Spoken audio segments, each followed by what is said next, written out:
Ciertamente, y no es la primera vez, podríamos decir que en un continuo de varias décadas, después de cada elección, sea presidencial, sea regional, sea municipal, nos inunda un grado de pesimismo que, en verdad, si ya de por sí el votante va a las urnas desalentado, por supuesto, después de todo lo que se comenta, simplemente dirá, bueno, ¿para qué nos sirve todo esto?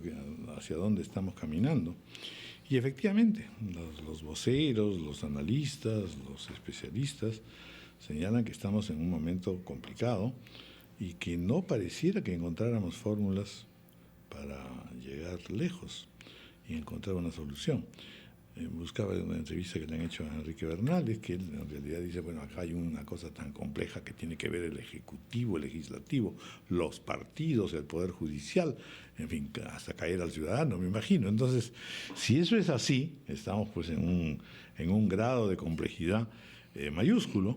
El presidente García lo que ha propuesto es por lo menos pues una concordancia entre grupos políticos, pero esto no es suficiente, porque el sistema es el que está siendo claramente comprometido. A ver, Fernando Tuesta ha tenido ya algunas declaraciones también sustantivas, lo mismo que algunos análisis de Juan de la Puente. Pensemos en las salidas, porque ya el diagnóstico está clarísimo, y el pesimismo nos tiene a todos muy dominados. Pensemos cómo puede haber un encaminamiento que significa en realidad que en serio haya una presión nacional, de la misma manera como hay una presión, eso lo dice también uno de los entrevistados, como hay una presión con respecto a la defensa del medio ambiente o contra la minería, no sé. A ver, Fernando Tuesta, bienvenido. Gracias. Tú lo has señalado, Raúl, hay diagnósticos y el tema es, uno, efectivamente, compromisos políticos para acuerdos sustantivos y dos, qué medidas tomar. Si las medidas que se toman no están en relación con el diagnóstico y el objetivo, los efectos pueden ser peores. Con Juan muchas veces hemos coincidido en que muchas veces estas reformas pueden ir en función de la contrarreforma. Entonces, cuando en el Parlamento se ve que los parlamentarios de manera reactiva presentan proyectos de ley para reformar pequeñas cosas y dicen, por ejemplo, no a la reelección de los presidentes regionales, puede ser popular, pero tú ves que en 100 casos solamente se han reelegido 10. Entonces hay todo un proceso, incluso hasta de desgaste, para no producir en efecto. Entonces, una reforma no te cambia la realidad, pero qué duda cabe que haciendo algunos ajustes por lo menos te da un pie al lado de la voluntad política. Y teniendo un horizonte de decir, bueno, queremos llegar hasta Así tal es. punto. Es que efectivamente ese es el tema. Entonces, cuando tú tienes 18 partidos nacionales inscritos, allí pasa algo, pues. O sea, no estamos sincerando o no estamos dando los instrumentos como para que efectivamente quienes ingresan para competir por el poder demuestren que tienen por lo menos la capacidad organizativa, ¿no es cierto? En segundo lugar, podemos seguir entregando el poder a pequeñas listas locales que además pierden la inscripción una vez que se eligen 6 en algunos distritos con muchos recursos. Allí donde ya no hay partidos. Sí, los destinos de los vecinos, de los electores, en manos de pequeños grupos, eso no puede seguir así. Y no se sabe cómo se financian, o se presume, o se teme qué tipo de financiamiento en todo tienen. caso son vulnerables para estos recursos. Y podemos seguir teniendo organizaciones regionales que son departamentales. Es decir, esto de partidos regionales o organizaciones regionales es un término, no se condice con la realidad. Debemos exigir, por ejemplo, solamente para dar una sola idea, que si es que se quiere seguir con organizaciones regionales, se deben exigir de que estas, por lo menos, digamos, presenten candidaturas en 2, 3 departamentos. Es decir, que hagan buen uso del término regional, no departamental. Hoy día tenemos 25 caudillos con altísimos recursos. Y por otro lado, partidos, muchos de ellos, que no deberían estar siquiera inscritos, que entregan su nombre, su inscripción como una franquicia. Y luego quieren sumar diciendo, tenemos 3 acá, 5 allá. Lo primero es ser sincero y decir, acá hay algo extremadamente peligroso. Y termino con esta idea. Cuando la marea baja, es decir, el crecimiento, cuando la marea baja, vamos a comenzar a ver todo el desperdicio que hay abajo. Y eso yo creo que hay que tenerle mucho cuidado y una preocupación alta. Porque, ¿sabes lo que me temo, Raúl? Que lo que ahora ocurre en estas elecciones regionales no tienen implicancia política en el 2016. Vale decir, todavía están invictos las candidaturas de partidos que hoy día no han tenido un buen desempeño. Y eso nos puede llevar a no solamente no tomar medidas, sino que a que la preocupación no responda a esta grave situación que hace tiempo estamos comentando, ¿no? Juan de la Puente, bienvenido. Bueno, coincidiendo en general respecto a que esta elección nos deja pues un sabor pesimista. No obstante, yo creo que es la primera vez en los últimos 5 años que se ha planteado y se ha puesto como un eje de la agenda pública la reforma política. Y eso me parece que es bueno y sustantivamente positivo. Porque de cara al 2016 queda muy claro que lo que hay que es reconstruir un voto nacional. Porque si algo ha demostrado estas elecciones es que no existe voto nacional. En segundo lugar, reconstruir mínimamente un sistema de partidos. Y en tercer lugar, producir un proceso cuyo resultado sea la elección de un gobierno fuerte. Esto nos lleva a pensar en que la reforma política debería ser abordada por el Parlamento en los términos planteados por Fernando, es decir, de manera integral. Porque si se aprobara, por ejemplo, en el Congreso solo el financiamiento público y no se aprobara mejorar la democracia interna en los partidos, tendríamos direcciones nacionales con chequera, con recursos públicos, además del recurso privado, sin mucha rendición de cuentas a sus militantes. O si se aprobara una norma sobre el transfugismo y no se mejorara los mecanismos del debate al interior de los partidos, tendríamos pues una cerrazón del sistema. Hay algunas propuestas en el Congreso que preocupan, como por ejemplo elevar el número de firmas para inscribir un nuevo partido a 800,000. 5%.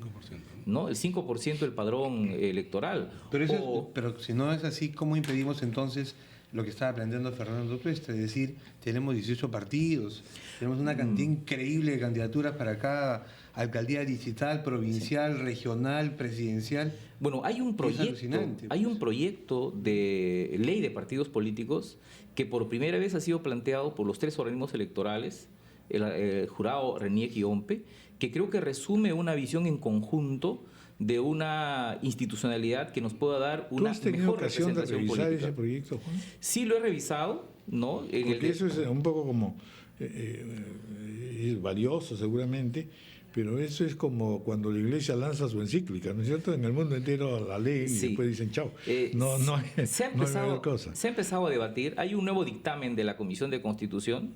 Le tengo algunos reparos a ese dictamen. Hay un dictamen anterior del año pasado.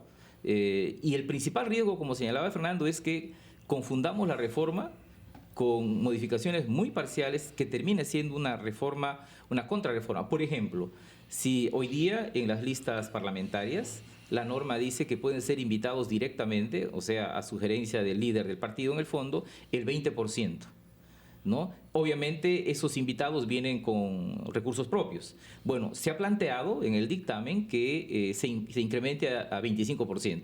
Entonces, estamos siendo en una línea distinta. Lo que hay que fortalecer es la militancia. Hay que sacar el dinero de las campañas o disminuir el dinero en la campaña. Mi estimado es que en esta elección debe haberse gastado 1.000 millones de soles, convirtiendo al dinero en el principal movilizador político del país. Son 14.000 listas, hemos hecho una tabulación de más o menos 75.000 soles por lista, algunos muchísimo más, otros menos, pero 1.000 millones de soles en un sistema en que no hay prácticamente financiamiento público, salvo la franja, evidentemente nos hace preguntar de dónde viene el dinero. De modo que yo creo que este es un momento propicio para la reforma. Supongo que hasta el mes de julio del otro año hay posibilidades de producir cambios sustantivos, pero mi idea es que estos cambios deberían ser integrales porque pequeños parches podrían hacer más bien que se pierda el sentido de la reforma. Bueno, sí, efectivamente, se trata de una mirada, pues entonces, integral e integrada.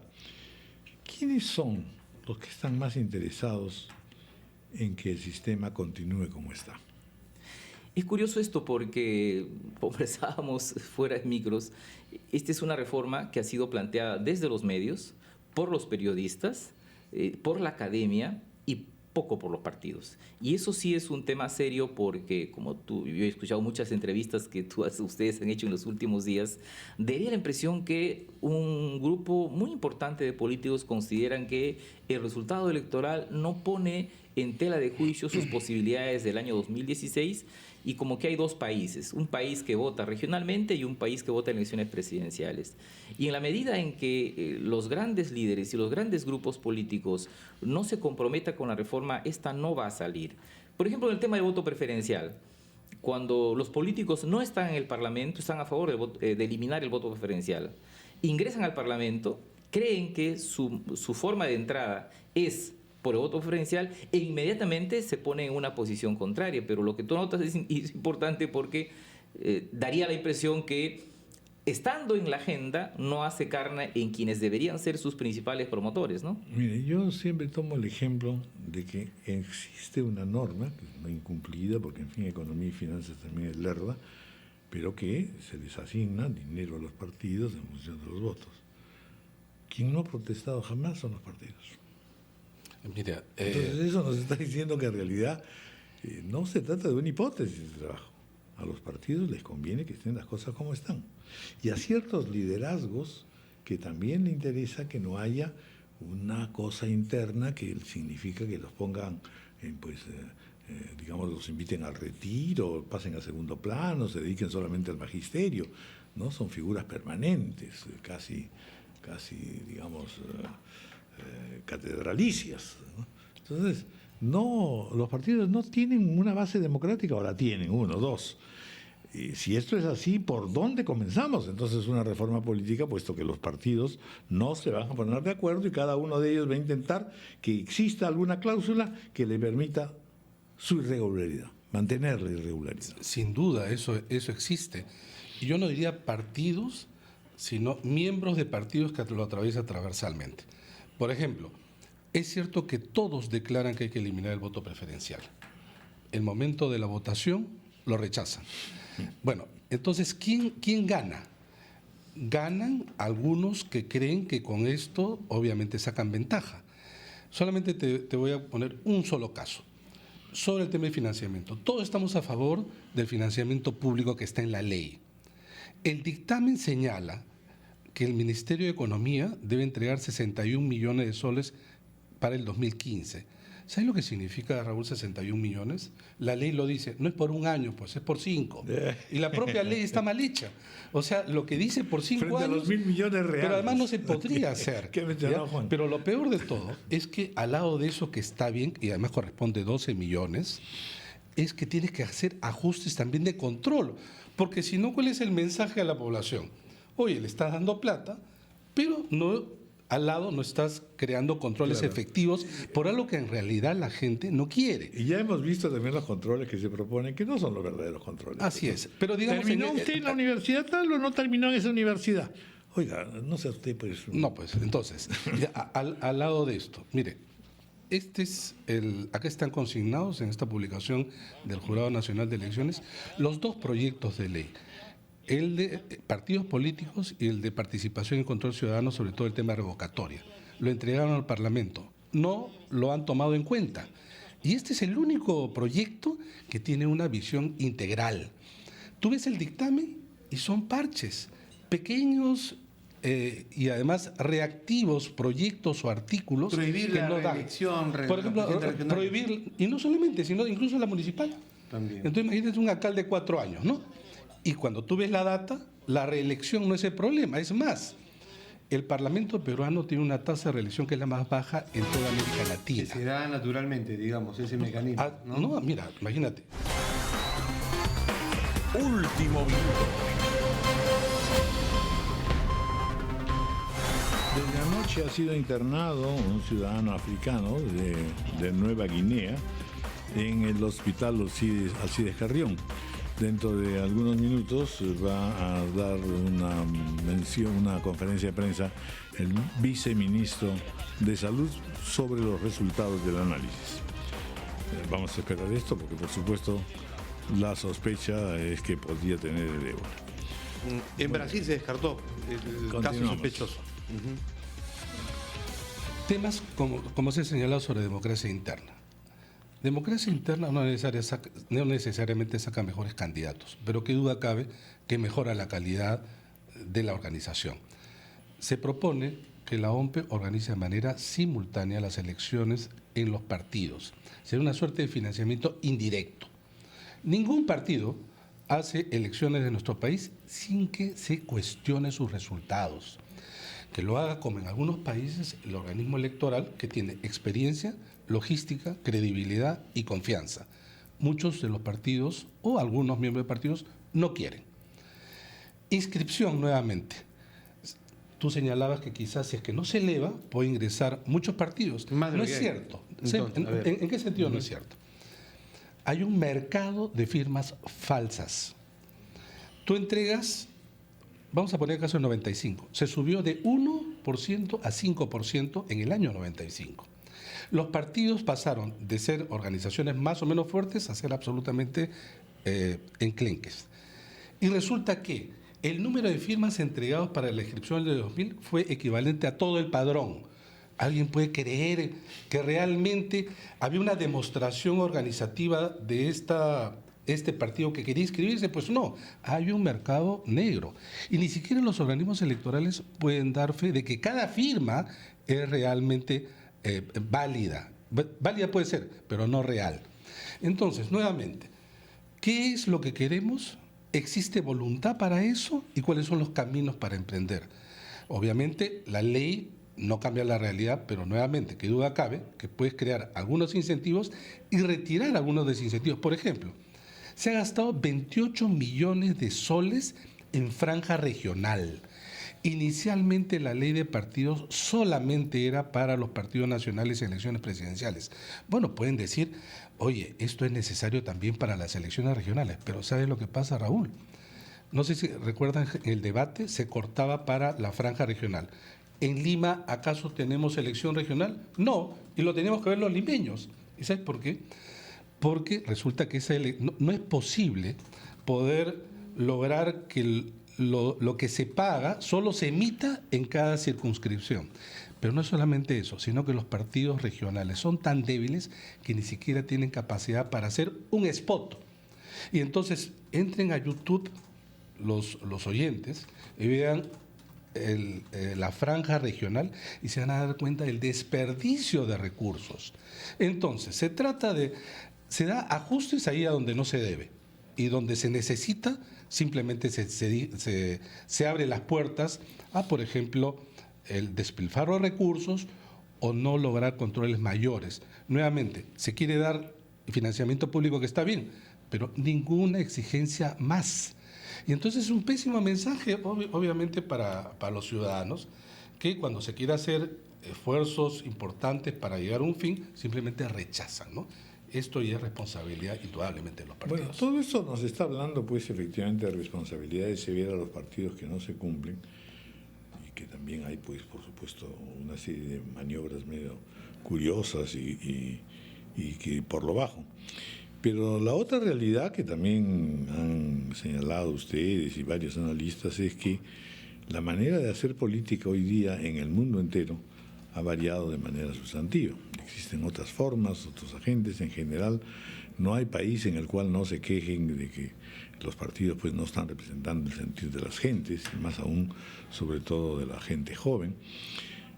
Dado que además resulta mucho más atractivo, lo estamos viendo en el Perú últimamente, pues estudiar cosas muy concretas, conseguir mejores sueldos, hay mucho más oportunidades de trabajo, no sé. Es decir, cualquier cosa que no tenga que ver con la política. Cuando uno pregunta a jóvenes talentosos diciendo, oye, ¿no te gustaría, no te interesaría? No, por favor, lo que necesito es ganar dinero lo más pronto posible, tener mi departamentito, no vivir con mis papás, en fin. Aparte de que en efecto hay otra manera de comunicarse intergeneracionalmente, que no es precisamente la aburrida, tediosa y anticuada relación partidaria. ¿Estoy en lo cierto o no? A ver, Juan de la Puente. Sí, en el sentido que existe la convicción de que hay algunas formas de hacer política que son aburridas y que probablemente no convocan a las nuevas generaciones. Pero también es cierto que el mundo ha dado a luz nuevas formas de hacer política, que éstas se ensayan con éxito en otros países y que al contrario la incorporación masiva de jóvenes a partidos, teniendo en cuenta sus intereses, los nuevos intereses de la sociedad, como el emprendedurismo, el medio ambiente, la educación, el voluntariado, permite que los jóvenes se acerquen a la política. Si vamos a persistir en partidos con programas excesivamente ideologizados, en base a una competencia política donde los jóvenes no son tomados en cuenta, una especie de gerontocracia partidaria, y donde no se incorporan los nuevos elementos que forman parte de los intereses de la sociedad, probablemente no vamos a tener jóvenes en la política, ¿no? Pero en propio América Latina, en países cercanos como Chile, como Brasil, como Argentina, como Colombia, los temas de la paz, del medio ambiente, la protección de los recursos, la educación, la ciencia, la tecnología, preocupan a los jóvenes. Por ejemplo, Perú no tiene políticamente una agenda TIC, una agenda tecnológica. Los jóvenes manejan sus smartphones, manejan sus teléfonos, dominan redes, pero tienen enormes carencias. Por ejemplo, el grueso de las universidades nacionales no han desarrollado ni siquiera mecanismos para que las matrículas y el acceso a las notas sean digitales. Se siguen como hace 30 o 40 años. Eso es una agenda TIC, por ejemplo, que el país no tiene. De modo que, digamos, si los partidos actuales en el Perú se quieren resignar al hecho de que van a ser especie de sectas con actividad aburrida, me parece que están equivocando, porque afuera todo todo un mundo nuevo que hay que experimentar y hay que traer, aplicar y desarrollar con mucha iniciativa y audacia, ¿no?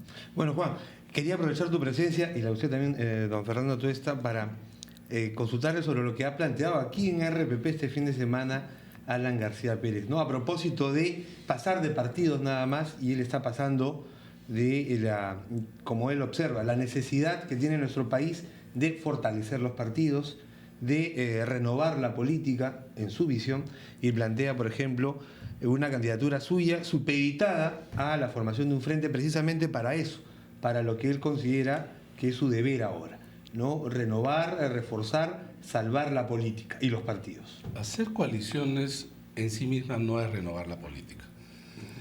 El 2016 vamos a tener a esos 18 partidos inscritos. Ese es el menú, más unos cuantos que se pueden inscribir. Ese es lo que vamos a tener. Y hay que estar claro en ese sentido. Con ellos se puede hacer una política distinta, no hay que descartarlo del todo, pero por lo menos hasta hoy día no nos han demostrado los pasos conducentes a una verdadera reforma en un sentido más amplio, no solamente en términos legales. Hacer un frente sí te va a posibilitar, probablemente en algunos casos, llegar al poder. Y han hecho coaliciones los partidos en el 2011. ¿Sabes para qué hicieron coaliciones? Para saltar la valla. Hay 14 partidos, ahora hay 18. ¿Podemos seguir siendo un país fraccionado de esa manera? ¿Realmente hay diferencia entre muchos de esos partidos? ¿O son simplemente como entes de propiedad de una franquicia que luego son bienes de alquiler? Hasta donde puedan. Raúl, hay partidos inscritos que no tienen siquiera un congresista. Y con todos ellos, sin embargo, se hacen esta suerte de coaliciones, de alianzas, porque algo hay de intercambio. seguir mercantilizando la política nos hace daño. Y ciertamente acá hay un papel que deben jugar los líderes. Ellos tienen una altísima responsabilidad, ciertamente. Juan. Yo creo que desde el año 45, desde que triunfó el Frente Democrático Nacional, no tenemos una coalición preelectoral armada triunfante, porque la Alianza APRA 1 ganó, pero elecciones municipales. El año 90 perdió el Fredemo, y hemos tenido quizás coaliciones postelectorales, después de las elecciones o de la segunda vuelta. En realidad yo entiendo la propuesta del presidente García en la idea de construir un centro, porque yo creo que ese es el problema del Perú. Desde el año 80, los centros o las fuerzas que se han movido al centro han ganado las elecciones. Y un problema que se ha evidenciado en estos últimos 2 años es el hundimiento del centro político. Y de cara a las elecciones del año 2016, quizás se amerita, es necesario construir una fuerza que evite la polarización del país en la idea de que necesitamos dotarnos de un gobierno fuerte y legítimo. Ahora, una cosa es el deseo y otra cosa es poder construirlo, porque una coalición puede construirse debajo de un líder carismático, como también juntando programas políticos al estilo europeo. Eso se mirará en la cancha. Lo que yo advierto más bien es el interés del presidente García de producir una candidatura jalando, llamando a otros sectores que no necesariamente sean partidarios, una especie de, me parece, de frente social como el que hizo el año 2016, solo que con una perspectiva distinta. Para hacerlo el 2016, que todavía no llega. Como hizo el 2016, hacerlo 10 años después. Pero a mí me parece que si se habla de urgencias, yo creo que la más importante ahora es construir un centro político para darle ponderación y equilibrio al debate de cara al 2016, ¿no? Bueno, se ha hecho pues referencia a la composición o la búsqueda de un centro, con lo cual automáticamente descubrimos que todavía existe una izquierda y una derecha. Y entonces ahí sí, sin ideología además, o sea que es una especie de fisonomía geográfica nada más. Existe efectivamente la posibilidad del radicalismo en alianza, una vez más, con indeseables narcotraficantes y etcétera, ¿no? Por otro lado, en el sector de lo que llamaremos la derecha, pues también hay un nivel de empresariado que quisiera que se produjese aquí una especie no de militarización, pero sí de disciplina, ¿no? Como hemos soñado que en algunos momentos el país pudiera tener. El centro parecería en ese sentido útil y quizá en eso el doctor García avisora algunas cosas. Pero así como ocurre en ese nivel de incipiente política, podríamos decir también que aquí hay otra cosa que es increíblemente... Ya yo me quejaba del hecho de que los jóvenes no participan, pero tampoco la universidad, tampoco la inteligencia, tampoco la academia, tampoco los analistas políticos, que son en realidad, en muchos casos, pues anunciadores de desgracias y nada más, ¿no es cierto? Que en la tragedia griega era justamente el capítulo que venía la desgracia, mal. Entonces, en realidad, tenemos que fijarnos metas, pensadores, medios políticos, medios periodísticos, para que sea la población, el ciudadano, el que empiece a exigir una cierta normalidad. Yo sé que suena utopía, pero en realidad ese es el trabajo de fondo que debió haber hecho y correspondido a los partidos. Los mejores momentos históricos de los partidos en el Perú es cuando hicieron pedagogía y cuando se basaron verdaderamente en el reclamo de multitudes. Todo eso ha desaparecido y se ha perdido el liderazgo moral, intelectual e ideológico. Se ha perdido efectivamente en muchos campos. Tú bien señalas que es necesario el compromiso diverso, pero cada uno tiene su espacio y cada uno tiene que hacer en todo caso bien su tarea. Y sobre el poder le corresponde a los políticos y a los partidos. Y eso hay que tener claro, porque esto de repartir responsabilidades en donde todos tenemos, digamos, la responsabilidad de todo, francamente no hay responsabilidades entonces de nadie, ¿no? Eso corresponde a los partidos. De cara al 2016, creo que, tomando nuevamente las declaraciones del presidente García, él sabe que ninguno de los candidatos va a tener mayoría propia. Somos un país de minorías. Los 3 últimos gobiernos han sido gobiernos de minorías. Y el presidente García sabe o ha ubicado a Keiko Fujimori como la principal opositora o competidora de cara al 2016. En consecuencia, él dice, bueno, el partido aprista es, digamos, no es mi vehículo capaz de poderme enfrentar de manera exitosa. Y por eso habla de frentes, de coaliciones. Un frente que por ahora se ve más un centro derecha, por lo menos en los que ha nombrado como posibles aliados. Que vaya a tener éxito, no lo sabemos. El Perú es un país en su segunda administración. Efectivamente, el 2016, digamos, libró más o menos esta misma estrategia. Pero, nuevamente, se puede llegar al poder. Total, ya tenemos, sería el cuarto periodo gubernamental. Pero, Raúl, somos el único país en donde el crecimiento económico continuo, que en general beneficia a los países, no ha sido acompañado por un apoyo a los gobiernos, sino por un continuo rechazo. En consecuencia, no solamente se trata de ganar, sino evidentemente gobernar bien. Entonces, estrategias electorales pueden haber, incluso exitosas. Y es más, con el mecanismo de la segunda vuelta, de lo que se trata justamente ya de crear estrategias, pero nuevamente eso es una parte. La otra parte es, los candidatos van a recoger finalmente lo que ha señalado Juan, este conjunto de otros temas nuevos que cada vez son más diversos, complejos, pero a su vez de cara a las necesidades de la gente, ¿o no?